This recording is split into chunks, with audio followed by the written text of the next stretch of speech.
You ever look up from your phone and realize you've been scrolling so long that your thumb has muscle memory?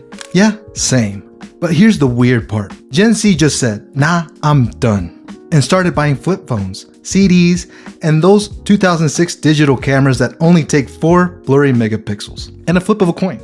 And the wildest part, Taylor Swift, Sabrina Carpenter, and Laufey are low-key leading the movement. So today, we're talking about why some of the biggest artists on the planet are accidentally helping all of us put our phones down, and how we can steal their vibe to fix our brain a little. Stick around, because we're breaking down why Gen Z is ditching smartphones, how these artists are owning something real, cool again, and how you can use it to stop doom scrolling without becoming a monk. Also, I'm going to tell you why this whole thing reminds me of something Robin Williams once said, and it made me rethink how much time I waste living inside of a rectangle.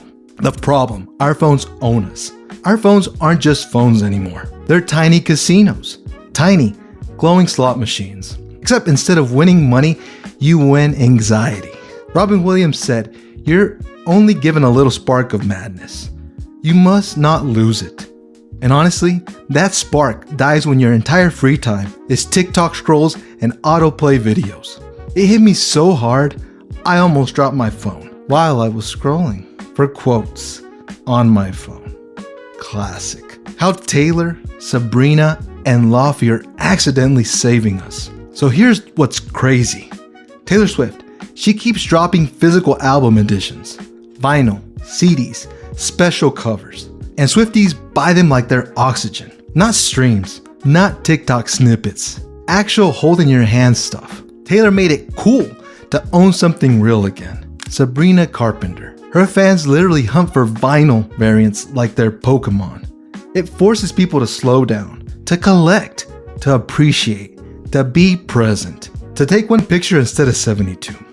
Laufey, her whole aesthetic is basically, let's pretend we live in a slower world. Her jazz, her VHS style visuals, they make you want to put your phone down and touch grass, like real grass, not the AI grass on your screensaver. Watching these artists reminds people, life feels better when it's not all digital. Music hits different when you're not multitasking 10 apps at once. 3.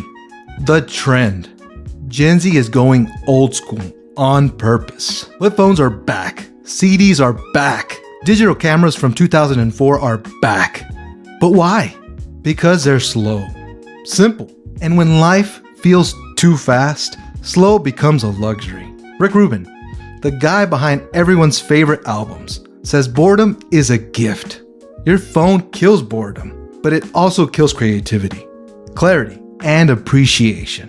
And honestly, he's right. Gen Z figured that out faster than the rest of us. And this coming from a millennial like myself. 4.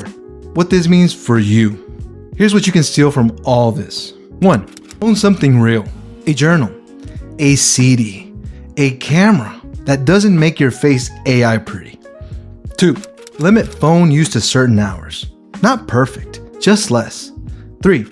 Build tiny pockets of slowness. Music with no screen. A walk with no headphones. A hobby that doesn't vibrate in your pocket. Do that and you will start feeling like you again. Not like a phone, trying to be a person. So to tie it all up. So yeah, Taylor, Sabrina, and Laufey didn't mean to start a movement, but they did. A movement that reminds all of us that real things matter. Being present matters. Slowing down matters. Drop a comment with one thing you'll do this week away from your phone. Hit the thumbs up if something here made you laugh or think. And subscribe so we can keep growing side by side. Vamos, one tiny phone drop at a time.